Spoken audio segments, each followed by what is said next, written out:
Nous sommes toujours très contents de vous retrouver et cette fois-ci pour le journal du mois de mai. Alors nous allons profiter du spectacle de la Feria de Palavas, ce spectacle équestre qui s'appelle Cavallegria, pour venir à la rencontre dans les coulisses de celles et ceux qui vont en faire le contenu et surtout un contenu de qualité comme d'habitude. Je vous présente Audrey. Audrey, elle a eu la chance de fréquenter les cabarets parisiens dans tout ce qu'ils ont de traditionnel. Et Audrey, eh bien c'est elle qui va ouvrir le spectacle avec des danses. Alors Audrey, je vous laisse le soin de vous présenter. C'est quoi ce parcours à Paris ? Oui, alors en fait, voilà, j'ai eu la chance d'avoir une carrière professionnelle dans les plus grands cabarets parisiens.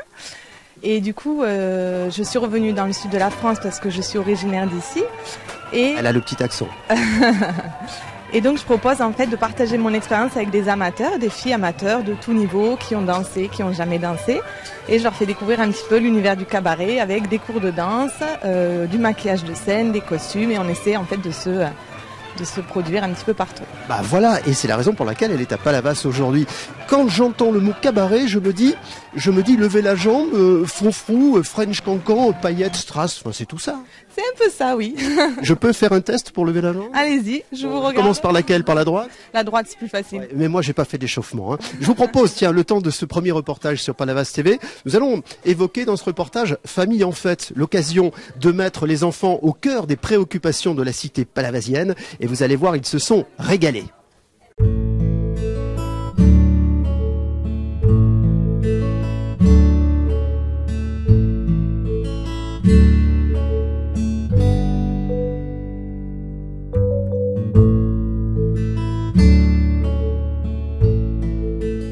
Qui t'a fait ce beau maquillage?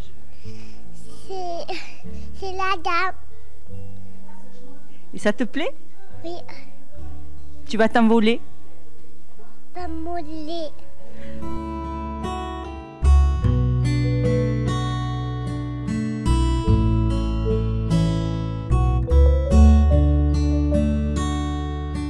Charles, tu as un joli maquillage. Qui est-ce qui t'a fait ça? Ben, c'est ceux qui sont en haut. Alors c'est le week-end de Pâques, les cloches sont passées chez toi? Oui. Qu'est-ce qu'elles t'ont amené? Ben, des autres Pâques. Ils étaient bons, tu les as mangés? Non, pas encore, puisqu'on va les cacher chez Michel et Patricia.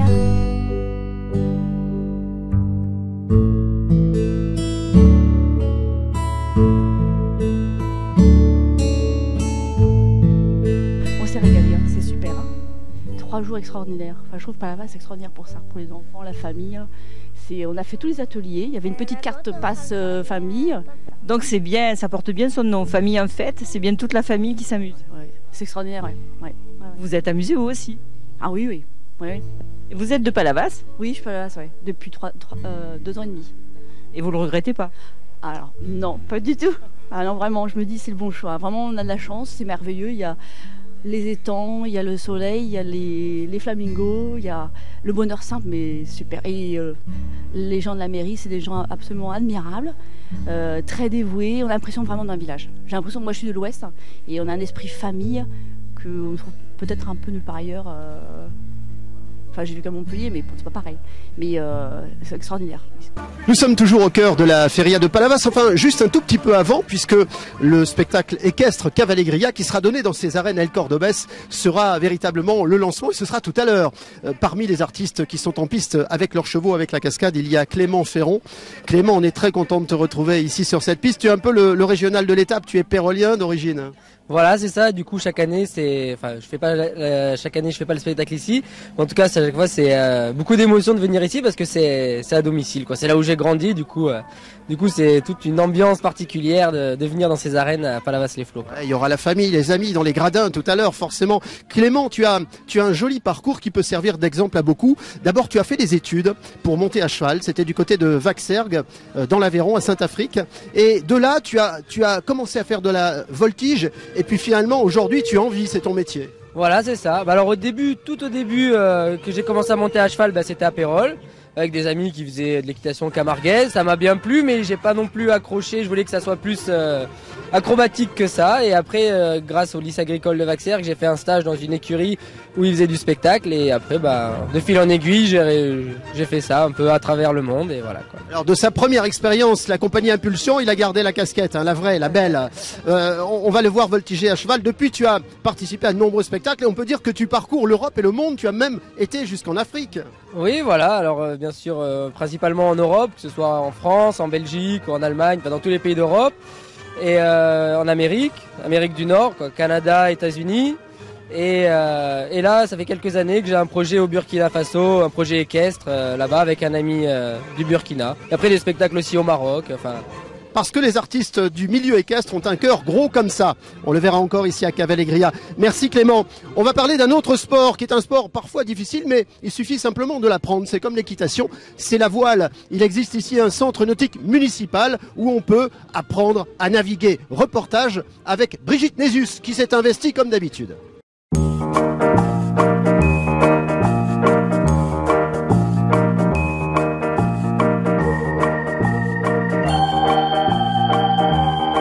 Directeur du centre nautique à Palavas, vous organisez pendant les vacances scolaires des stages de voile.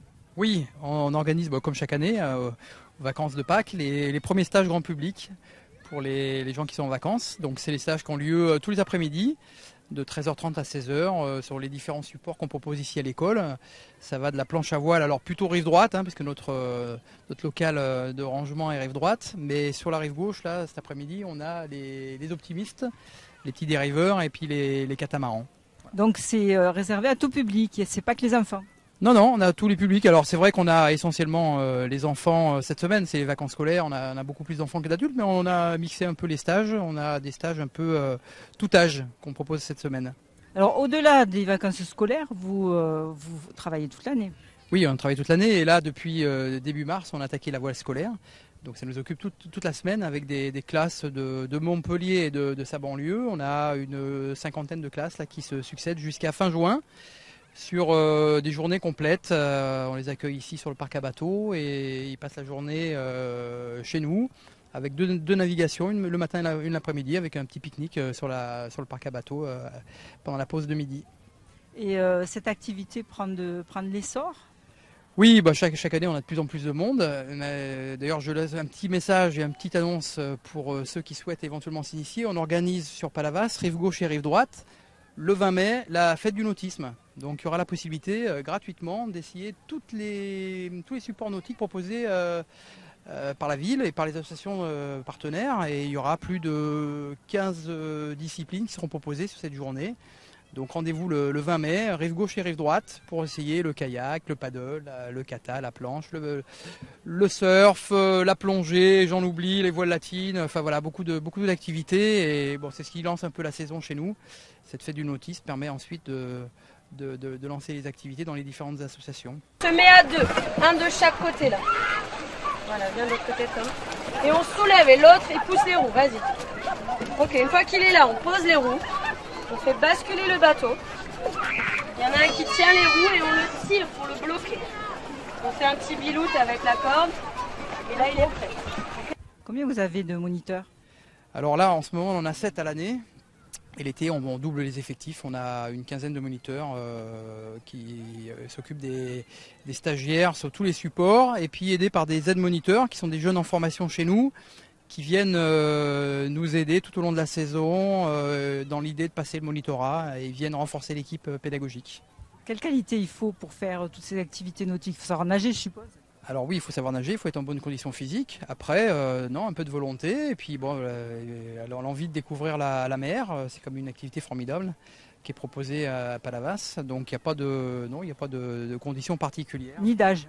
Ni d'âge, ça c'est important de le dire. On commence à partir de 6 ans les premières activités. Et puis on a quelques anciens qui ont passé les 70 ans et qui font encore de la voile chez nous, le samedi notamment au club. D'accord, de 7 à 77 quoi. Exactement. Oui, ça me plaît. Tu vas continuer après le stage? Oui. Au mois de juillet peut-être, je vais en refaire. Alors qu'est-ce que tu penses de ce stage? C'était un très beau stage, je me suis beaucoup amusée. Je suis tombée d'un bateau, donc c'était bien rigolo. Et puis voilà. L'eau était pas trop froide? Non, ça va. Franchement, après le soleil, là, il fait bon. T'as appris plein de choses. Elle est sympa, la monitrice. Ouais, elle est très sympa. Nous sommes toujours au plus près de l'action, hein. Vous savez ce que c'est. Alors bon, je vais pas m'occuper du cheval parce que Yann Vaillé, qui est à mes côtés, est assez grand pour le faire. Avec Martha, ils font partie du spectacle cette année de Cavallegria. Il y avait une très bonne raison pour cela, c'est que la voltige, le dressage seront encore au cœur de ce spectacle donné à Palavas. Yann, quelle est l'actualité du cavalier dresseur cascadeur que tu es au quotidien ou presque avec Mario Luracci? Donc c'est d'être avec les chevaux. Pour moi, c'est ma priorité. Voilà, pouvoir les tresser, s'occuper d'eux, faire les box, tout ça, ça fait partie du métier de cascadeur, de dresseur, voilà. C'est aussi important en fait que monter dessus et de faire l'action et de faire le spectacle. Alors, vous voyez que c'est un métier dangereux puisque Yann porte encore les séquelles d'un bras qui a été fracturé il n'y a pas très longtemps par les chevaux. C'est aussi l'une des particularités de ce métier. Côté tournage, tu en as fait quelques-uns ces derniers temps, ces derniers mois. Je sais que tu as travaillé pour une série de Canal notamment. Oui, alors on vient de finir la série de Versailles, la 3e saison. Et là, on est en train de commencer une nouvelle série qui se passe sur 7 épisodes et c'est sur les Misérables. Voilà. Voilà, à nouveau donc le talent de Yann Vaillé pour le cinéma, c'est son quotidien. Yann qui sera dans le spectacle Cavallegria. Je vais vous présenter non pas un cheval cette fois-ci, mais un chat, un petit chat. En tout cas, quelqu'un qui s'est grimé en chat pour le plus grand bonheur des enfants. Je vous propose de suivre Brigitte Nésius qui n'a pas résisté à la tentation. Elle est restée très enfant dans son esprit, vous allez voir.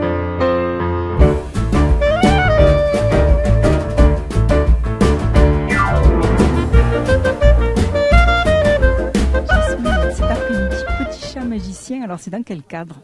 Alors c'est proposé par la mairie de Palavas et c'est l'association Bloc-Notes qui s'occupe de la programmation du jeune public assez régulièrement, je crois, dans cette salle, qui m'a contacté pour le Petit Chat Magicien. Alors c'est quoi le Petit Chat Magicien comme spectacle? Alors c'est un spectacle qui s'adresse aux enfants à partir de 2 ans jusqu'à 9-10 ans et ça parle d'un petit chat qui est perdu dans la rue, qui cherche une maison, qui cherche à se faire des amis et qui va donc aussi profiter des joies de la liberté, mais qui va découvrir qu'il y a aussi des côtés tristes et qui, petit à petit, va trouver de la magie dans la rue et puis finalement trouver une maîtresse qui va l'adopter et ça ira mieux pour lui à la fin du spectacle. Alors, vous êtes toute seule sur le spectacle? Oui, je suis toute seule, je suis accompagnée par un régisseur, mais voilà, c'est un solo. Mais interactif avec les enfants? Il y a de l'interactivité avec les enfants. Le petit chat, il devient magicien, donc il y a de la magie. Il y a la participation des enfants à certains tours de magie. Donc voilà, c'est assez varié. Il y a beaucoup de scènes, de tableaux sur toute la vie du petit chat dans la rue. Et de l'émotion. Et beaucoup d'émotions. Et j'essaye de faire passer des messages aussi sur le jugement qu'on peut avoir sur les gens dans la rue. Là, c'est un petit chat, mais c'est un petit peu quand même une référence à ça. Et à la fin, il y a une petite référence aussi à la petite fille aux allumettes. Donc c'est un peu triste. On croit que le petit chat meurt comme la petite fille aux allumettes, mais finalement, il se retrouve. Donc c'est une fin un peu changée. Et finalement, ça finit bien parce que c'est quand même pour les enfants et pour qu'ils gardent un peu de bonheur après le spectacle. Je préférais que ça finisse bien. Encore? Mau, mau, mau. Ah oui.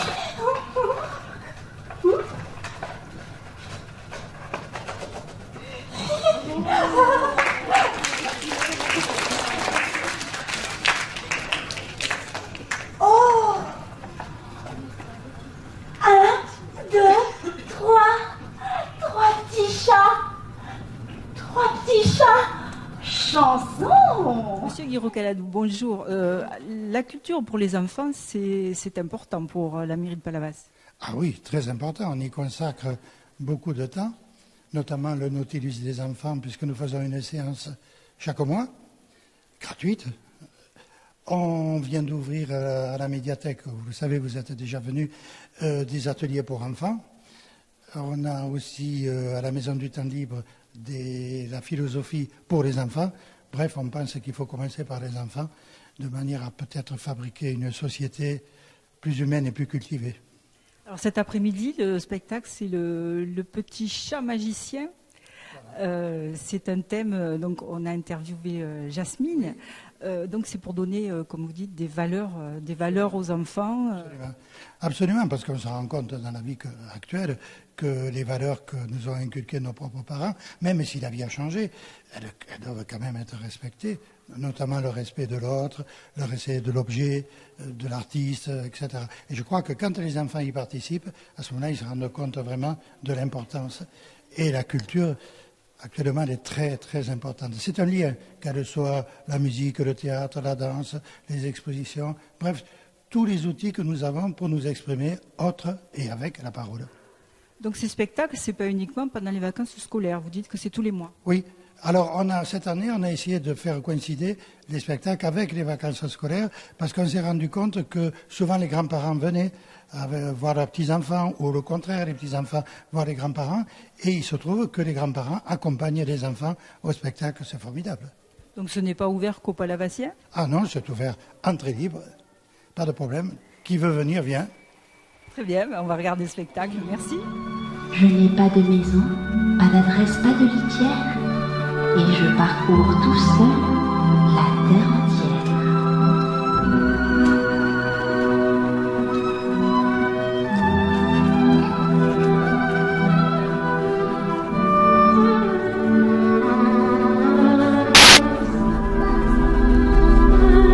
Vous me croiserez peut-être sur les trottoirs, où je vagabonde chaque soir, les yeux brillants dans le noir, effrayant sans le voir.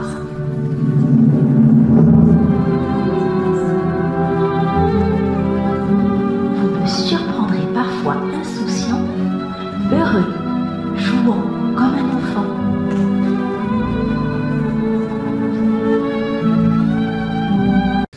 Nous sommes pour Palavas TV dans les coulisses du spectacle Cavallegria. Je vous propose de faire un petit retour en arrière, un retour d'un an, puisqu'il y a tout juste un an, en mai 2017, nous étions ici même avec Willy Saltel à la caméra, avec votre serviteur. Regardez ces images et je vous retrouve dans un instant.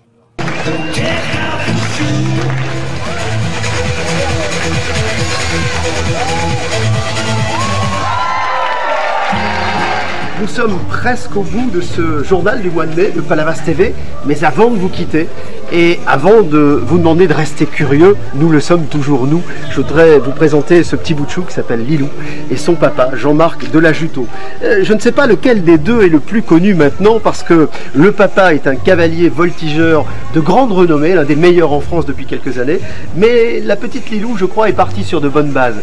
Salut Jean-Marc, on est content de te retrouver ici. Bonjour, ben moi aussi je suis content d'être là. Bon, c'est une star de la télévision aussi, voilà, il a fait toutes les émissions possibles et imaginables. Je te laisse te présenter Jean-Marc, ton parcours en résumé, parce que tu viens pas du milieu du cheval, toi. Alors non, je viens du milieu sportif, donc j'étais sportif de haut niveau avant, et c'est ce qui m'a permis en fait d'être cascadeur équestre par la suite pour être absorber les chutes, pour être préparé physiquement à un effort assez intense qui est la cascade équestre. Alors quand il s'agit de reconstitution historique, se faire traîner par des chevaux à toute vitesse, c'est lui. Quand il s'agit de sauter d'un cheval au galop dans une voiture à 90 km/h, c'est encore lui. Alors dis-moi, Lilou, elle a eu envie de faire du cheval ou c'est toi qui l'as un peu poussé avec sa maman? Alors je pense qu'on ne peut pas dire qu'elle a eu envie puisqu'elle a grandi avec les chevaux, c'est une enfant qui est née avec les chevaux et c'est sa vie elle est comme ça, donc elle connaît pas. Elle vit dedans et c'est aussi son plaisir. Voilà, donc après elle me demande certaines choses, j'essaie de lui apprendre, mais bon, faut pas croire qu'elle a toujours envie de faire. Donc des fois elle a pas envie, elle fait pas quoi. Voilà, après. Lilou, raconte-moi, comment s'appelle, tu as un poney, tu as un cheval ou tu sers du cheval de papa? J'ai un poney. Qui s'appelle comment? Ligou. Au spectacle aujourd'hui ou pas? Non. Non. Bah une autre fois, on la retrouvera sur la télévision. Voilà, Jean-Marc Delajuteau, Yann Vaillé, Anouk et Zoé Dory, notamment Hervé Morel, Laetitia Mesnet, on a Laurie Hézière, enfin on a toute une troupe d'artistes qui feront encore une fois de cette édition Cavallegria 2017 un beau moment sous les yeux des spectateurs qui sont en train de profiter des coulisses, vous les voyez derrière moi. C'est toujours sympathique d'aller à la rencontre des artistes et de leurs chevaux en faisant très attention. C'était il y a tout juste un an ici à Palavas. Alors je vous propose de retrouver à mes côtés Jean-Marc Delajuteau, cavalier, voltigeur, cascadeur, chez Mario Luracci notamment, et puis Laurie Hézière qui s'occupe du spectacle Cavallegria. Jean-Marc, nous sommes très très heureux de te retrouver à nos côtés. En un an, il s'en est passé des choses, et notamment ce grave accident qui t'est survenu en juillet l'année dernière pendant un spectacle. Un moment évidemment qui a bouleversé ta vie.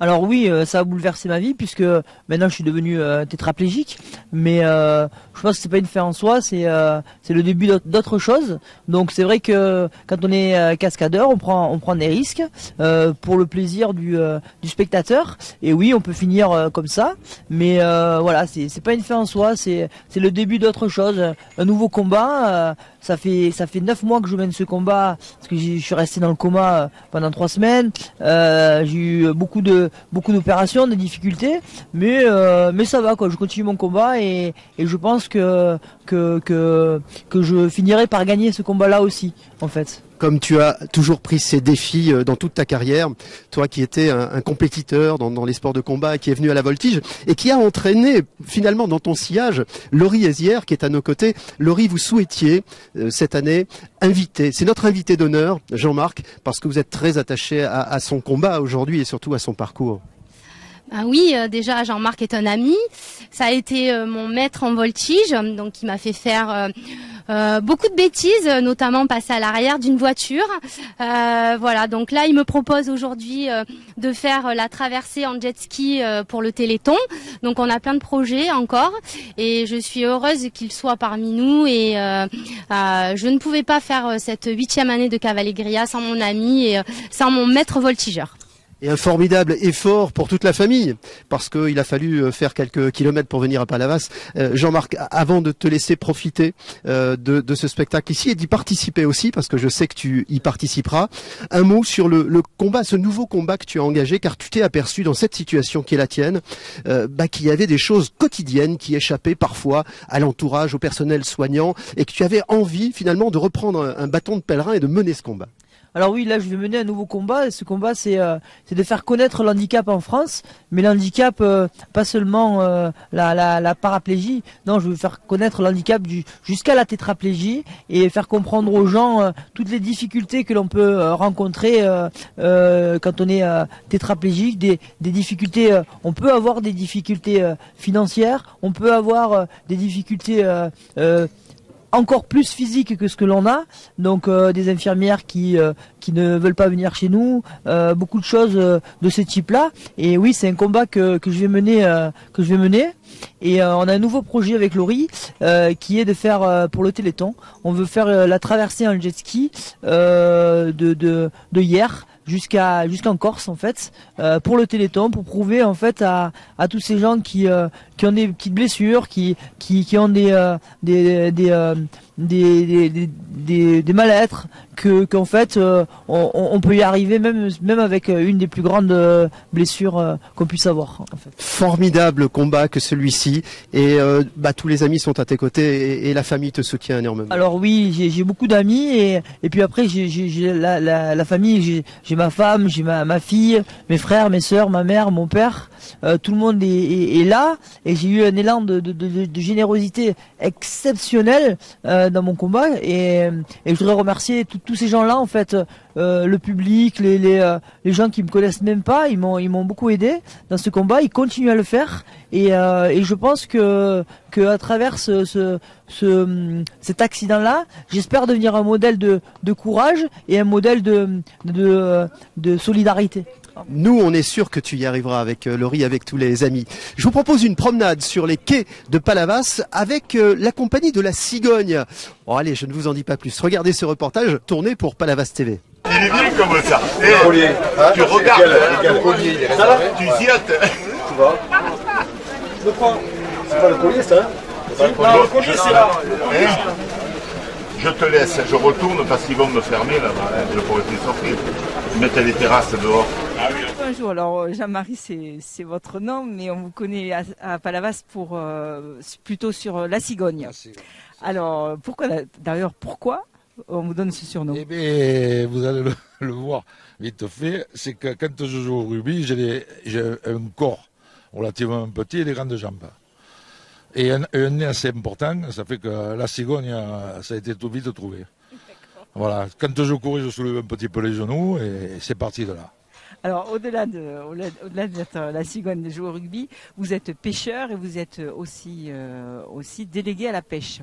Alors, la pêche à Palavas, est-ce qu'elle elle prend de l'ampleur où est-ce que vous en êtes, vous les pêcheurs, sur Palavas? Eh bien, disons que nous, la municipalité, on fait tout pour la pêche.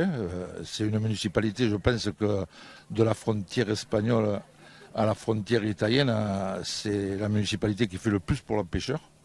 Parce que vraiment, monsieur le maire veut quelque chose, il fait le maximum pour que la pêche vive à Palavas. Voilà. Parce que la pêche, ça devient très très dur. Donc on fait un maximum, surtout pour l'élevage des bateaux à terre. Si je vais vous faire une supposition, à Palavas, on paye 45 € le pêcheur.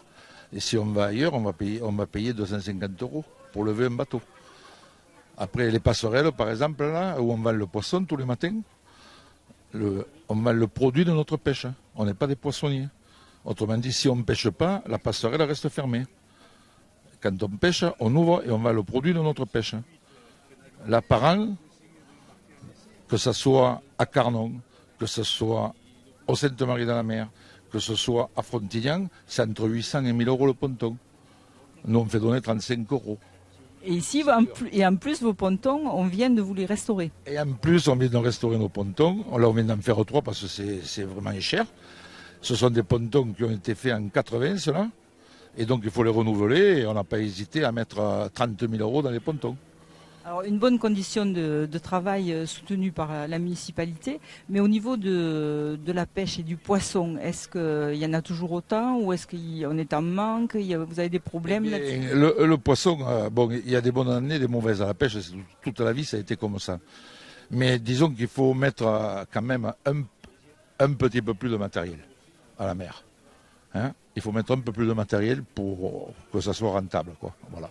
Et la réserve là, qui a démarré l'année dernière, elle est dans ce but-là, pour faire renouveler le poisson. La municipalité avec la Prud'homme, là, ils ont été d'accord, ils ont tout fait ensemble, esprit, pour cette réserve marine. Ça sera très bien parce qu'il y a quand même 100 hectares qui ne sont pas touchés. En plus, c'est bien parce que c'est respecté. Les pêcheurs qui travaillent autour et tout, ils le voient, c'est respecté par les plaisanciers et par les pêcheurs. Donc il y a des suivis scientifiques.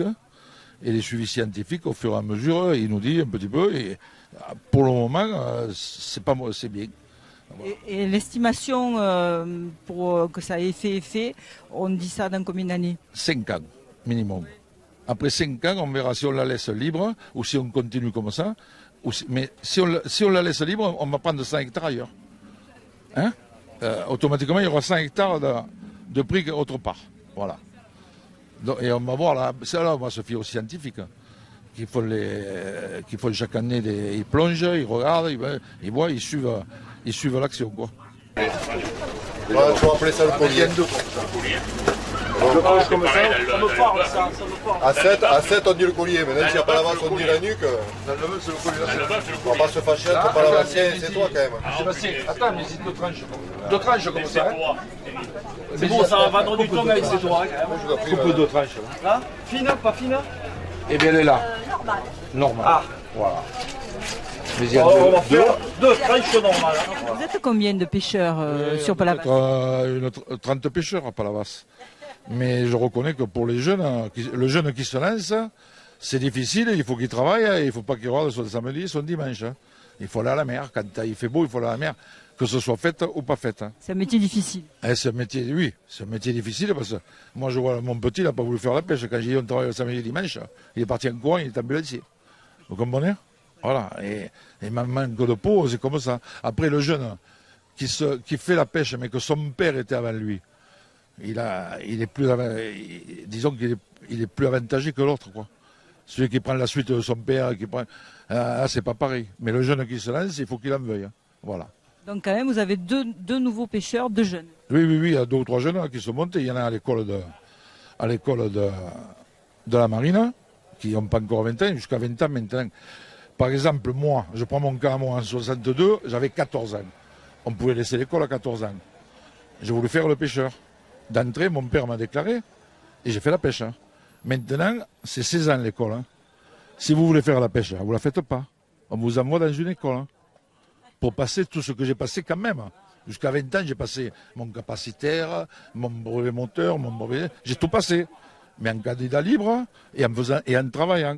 Maintenant, le petit de cette dame-là l'a fait. Il a fini, quand c'est qu'il a fini l'école, ton petit?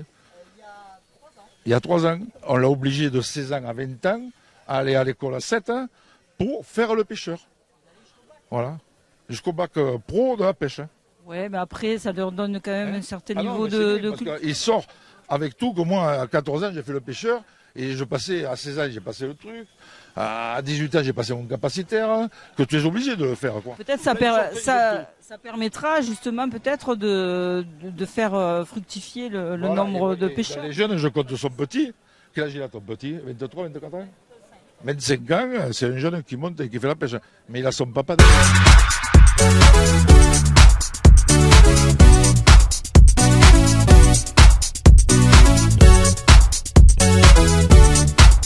Dans les coulisses de Cavalegria, avec la participation cette année exceptionnelle de Renaud Vinuesa, qui est bien connu dans le milieu de l'élevage de chevaux et de taureaux de race Camargue. Renaud qui est installé pas très loin d'ici, dans le département d'à côté, et dont la manade a été créée, l'élevage a été créé en 1994. Renaud, si ma mémoire est bonne. Alors la manade de chevaux a été créée en 1994 et la manade de taureaux en 2000. Voilà, un peu plus récente. Un peu plus récente, oui. Bon. Ouais. Toi, tu es vraiment devenu au fil du temps le spécialiste de l'équitation Camargue, à la fois dans le travail, dans ce qui est le quotidien des gardiens, mais également dans la partie spectacle. Ouais, le spectacle est venu en plus du travail au quotidien. Ce qu'on fait dans la piste, ce n'est que faire connaître et savoir notre art de vivre, la chance qu'on a de vivre avec les troupeaux en liberté, avec ces animaux-là, et on a créé des spectacles autour de ça et autour du pastoralisme. Et je dis toujours, on se déguise pas quand on rentre en piste, on s'habille. Et on va faire notre travail. Oui, en plus grand respect des coutumes, des traditions, comme celle du marquis Folco de Baroncelli, il y a bien longtemps de cela. Avec beaucoup de temps pour avoir un taureau performant en piste, c'est le cas de Mesrine en ce qui concerne ton élevage.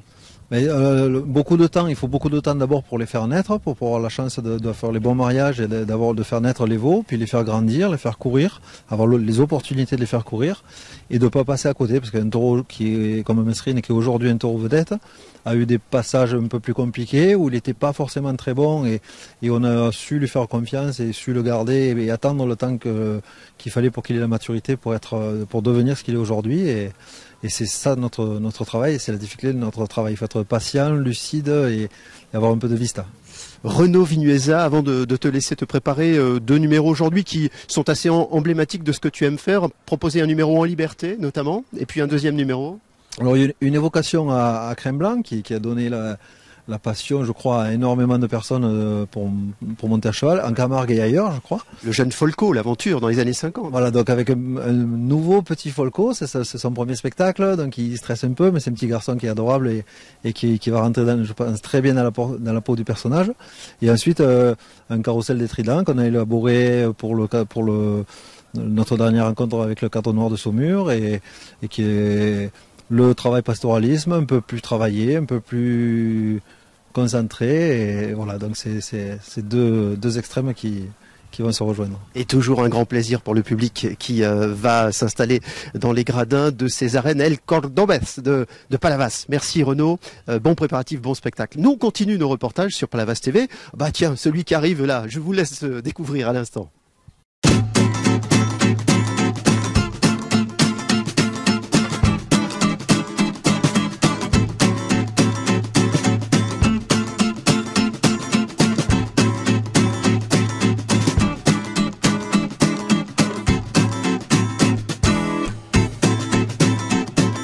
Olivier, bonjour. Alors 46e bourse d'échange et hommage à Citroën aujourd'hui. Alors pourquoi hommage à Citroën? Il y a une raison particulière ou c'est parce que vous prenez un thème tous les ans? Alors, on essaie tous les ans de trouver un thème et cette année on a choisi Citroën. Il n'y a pas de raison plus que ça, voilà, mais Citroën. Parce que c'est une marque mythique au niveau des voitures anciennes et que ça regroupe beaucoup de personnes amatrices de cette marque-là. Donc on va avoir des 2 chevaux, je suppose, les vieilles voitures mythiques. Beaucoup de 2 chevaux, traction, Citroën, des voitures un peu plus rares que des gens connaissent moins, comme un Caddy et une C6 cabriolet. Mais c'est vrai que pour les gens, à l'heure d'aujourd'hui, DS et 2 chevaux et Méhari sont des modèles mythiques. Alors cette bourse, ça fait donc la 46e année. Oui. Donc un grand succès. Toujours un grand succès. Toujours un grand succès avec du monde, du soleil, du beau temps. Combien vous avez, vous savez, le nombre de voitures qu'il y a exposées? Non, malheureusement, comme l'entrée est gratuite, les gens vont et viennent et jamais on a comptabilisé les personnes qui passaient nous voir, quoi. Alors les gens viennent, ils posent leur voiture et c'est un partage, un plaisir. Voilà, c'est à bonne franquette. Et c'est comme ça que vous voulez que cet événement perdure? On essaye de le perdurer comme ça, voilà. À partir du moment où Palavas nous fait confiance, on essaye de rester dans cette ambiance. En tout cas, on voit qu'il y a beaucoup de monde et que c'est quand même bien aimé, quoi. Oui. C'est quelque chose d'attendu.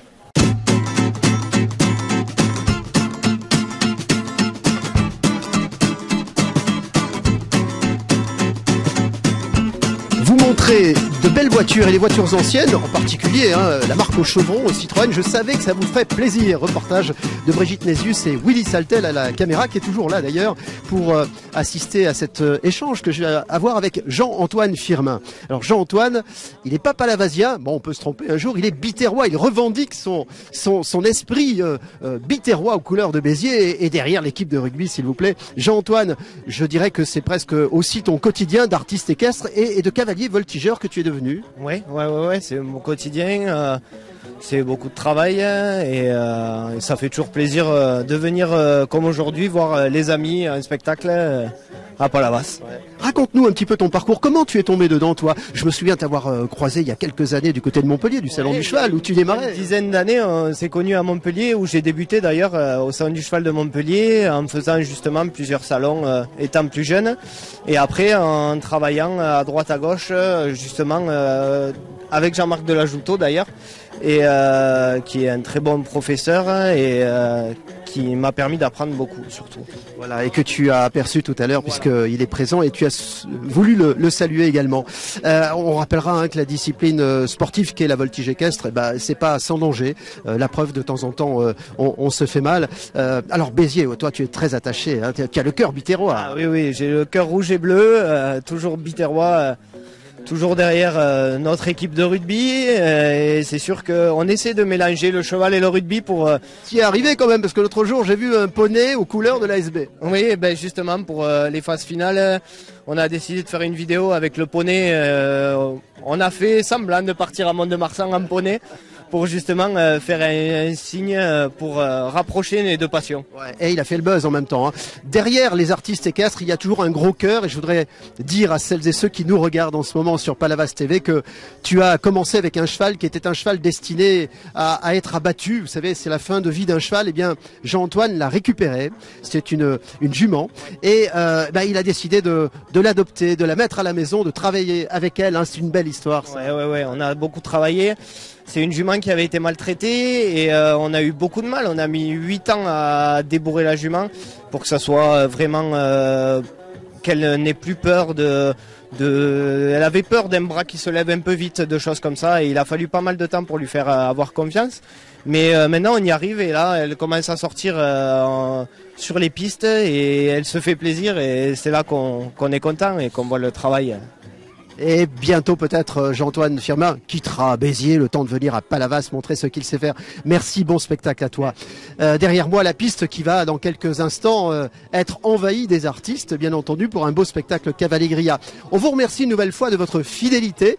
Je voudrais demander à Willy qui suive de la caméra ce qui se passe derrière moi. Vous voyez, on est en train de se préparer, les danseuses, les artistes, tout le monde s'affaire, se prépare. Moi je vous dis, avec toute l'équipe d'ailleurs, avec Willy derrière la caméra, avec Brigitte pour les reportages, je vous dis à très très bientôt. Soyez curieux comme nous le sommes. On se dit rendez-vous au mois de juin et d'ici là, parlez-en autour de vous. Dites, moi je regarde Palavas TV. À très bientôt et merci de votre fidélité.